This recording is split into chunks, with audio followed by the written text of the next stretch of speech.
Hello and welcome back. As you can see, I'm outside once again, same location as the last video. Actually not too long after filming it. Alan Watts was correct when he said there's nothing you can do to change yourself.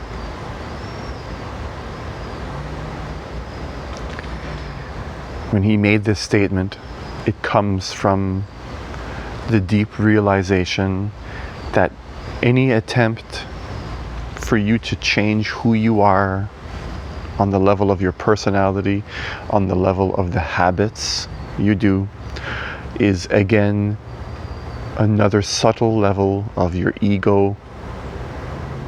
And when you believe that you are doing the right thing, and when you believe any thought about what's going on inside of you, about yourself, you're lost again. Alan Watts realized this himself.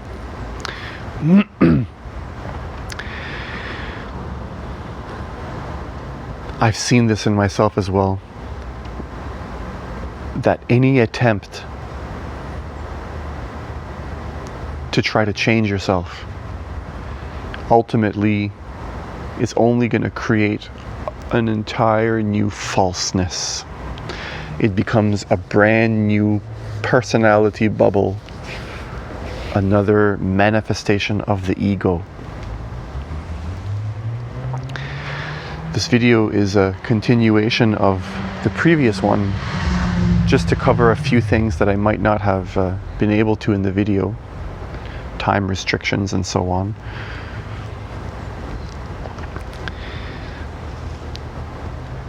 One of the things that I had the most difficult times to come to terms with when I started to have this deep realization within myself, the realization that there's nothing I can actually do, is it was very painful. It was very difficult to come to terms with the truth that I can't do anything. Therefore, what am I useful for? Now that has two feelings attached to it. Number one, the feeling of freedom from having to change anything.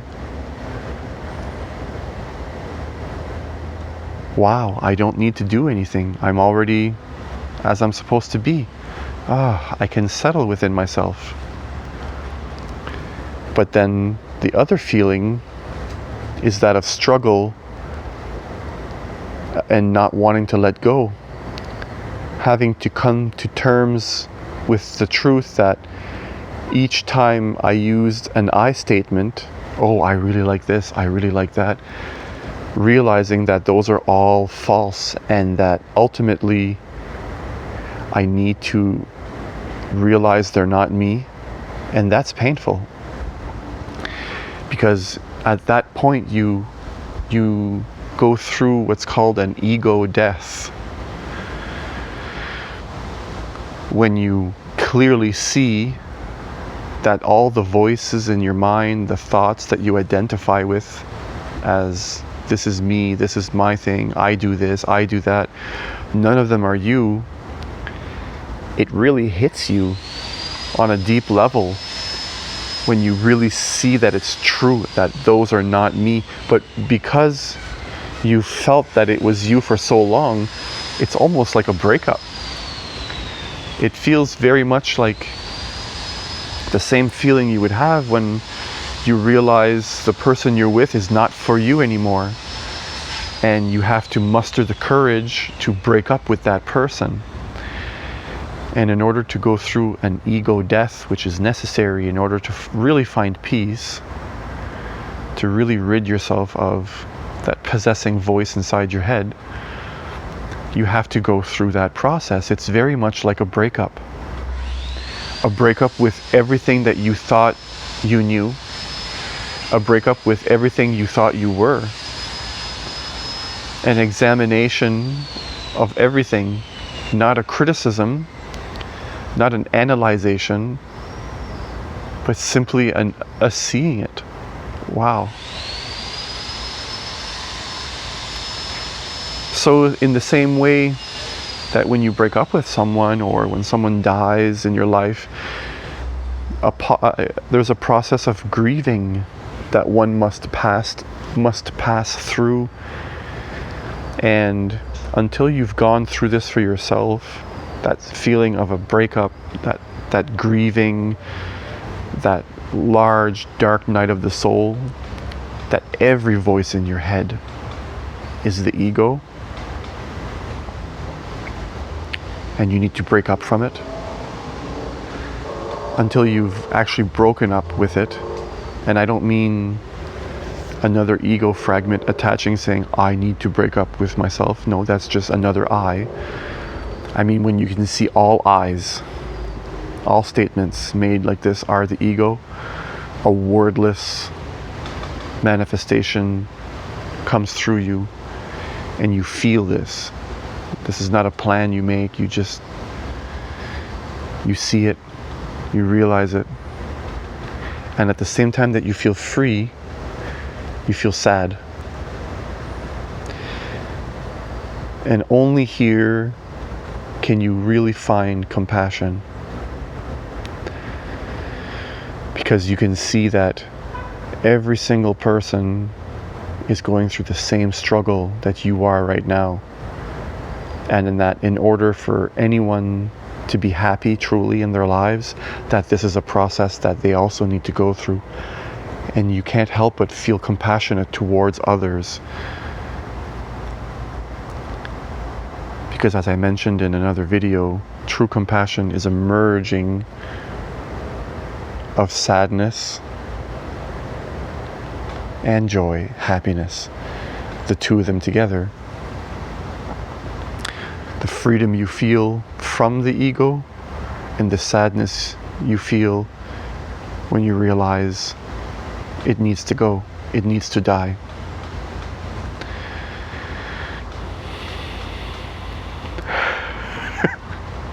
But this is a necessary process. And if you're looking to really feel good in your life, if you're actually at the point in your life where you're tired of anxiety, you're tired of feeling depressed, then this is what it takes. And it doesn't necessarily just drop. See, when the ego is like a bicycle wheel, you could imagine it like a bicycle wheel. Anything that you believed was you for a long period of time will keep coming back as a habit for a while, actually, depending on how personal it is to you. So when you start to go through this ego death, you're going to notice that the ego in certain situations, for me it's been eating, when it comes to indulging in food, has been the wheel that has been spinning the hardest. I used to smoke weed, and that was also a wheel that was spinning. And when you're free from your ego, you begin to just watch your patterns. You just look at them, you observe them, and you allow yourself to feel whatever it is that you're feeling, even though you know it's all the ego talking, and that the feeling is generated from a certain level of belief. You're detached still, and you can watch it. When you can watch it in this way, and you allow yourself to feel the pain of what this habit is doing to you, when you can smoke weed consciously, and for me I did, and this is how I broke that pattern. When you can do a bad habit consciously, you can see the damage that it does to you. You can notice the struggle in your mind, that you don't like it, all this self-talk.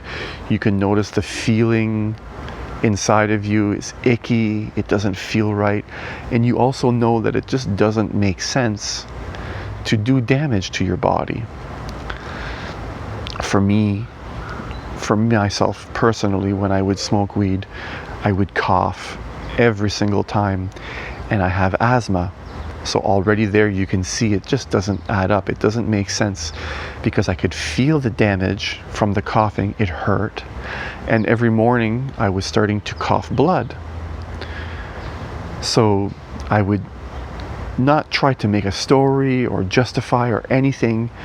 I would simply just watch it and observe how bad I felt about it, how much the mind generated this story of dislike and disapproval of this behavior. And one day it just dropped. So any time, and the thing is, I didn't try to stop myself. This is the whole message here. When you're free from the ego, you have to realize that the wheel is still going to turn, and you just have to learn to observe and not take it personally, but also allow yourself to feel all of the ickiness related to that bad habit. And shining the light on it in this manner will allow it to dissolve. So for me, eating is the next stage. And you'll notice that when you free yourself from your ego, your body goes through this process of alignment with what deep down inside you know that for you it's not something that's right anymore. And then your body will continue certain habits, and certain habits will seem, okay, I can handle this. This is something that is not too overwhelming right now. And then other habits will feel just way too overwhelming, that you just know it's not something you can tackle. So in this process of aligning, you kind of, one thing at a time, shine your light onto certain aspects, and just trust your intuition. You'll trust in your ability to just know what's right. Whatever you are currently focusing on the most, whatever is in your mind the most about something you know is not right for you anymore, that is what the focus is. Allow it to flow organically, and allow the process to feel the pain. Don't run from the pain. Allow yourself to pass through the dark night of the soul. And in this process, you'll learn to align your inner with your outer. And I have to warn you, at a certain point, you will reach what some call the kitchen sink of the spiritual journey. You get to a point where you've dealt with, and this is where I'm at now, you'll get to a point where you've dealt with so many of the little things. Somebody cut you off, that sort of thing. Someone gave you the finger, you dropped a cup on your toe, those little arisings of anger, those little things that can trigger you.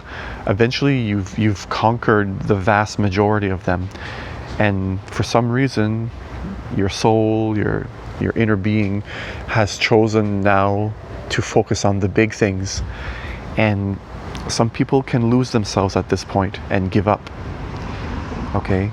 Stay with it. Even though you were able to conquer some of the smaller things fairly quickly, just know that some of the things that you face, you're going to have to just let them run out. You're going to have to allow them to still do their thing. Even though you're not identified as the ego anymore, you have to let the pattern run its course, and by watching it and not running from the pain you feel from those really big habits that you know don't align with you anymore, you just have to have faith that they will drop on their own when the time comes, in the same way that a fruit will fall from the tree when it's ripe, when it's ready. If you pull that fruit from the tree and take a bite before it's ready, it's going to be sour. It's not going to be fully ripe. So in that same process, just allow the process to unfold. Realize that you're going to have to go through that ego death and feel all of your darkness, and eventually you will align. And in my experience, it's how it's been progressing. As I said, the latest one for me, which has been the biggest one in my life, has been eating junk food, bad food, overeating, eating late. And I'll be honest with you, I can feel the pain of it severely at this point in my life. And I can see the same process that happened when I quit smoking cigarettes, when I quit smoking weed, when I dropped all of my judgments, complaining, all of the other things. I see the same process coming within me, and I have faith. And I know the strength is there within me. I know the strength is in there within you. And I know that together, the whole world will be challenged in exactly the way we need for us to align ourselves with that deeper aspect of ourselves, and we'll make all the progress we can within this lifetime. So, wherever you are around the world, whatever time it is that you're watching this video, thank you. I appreciate you.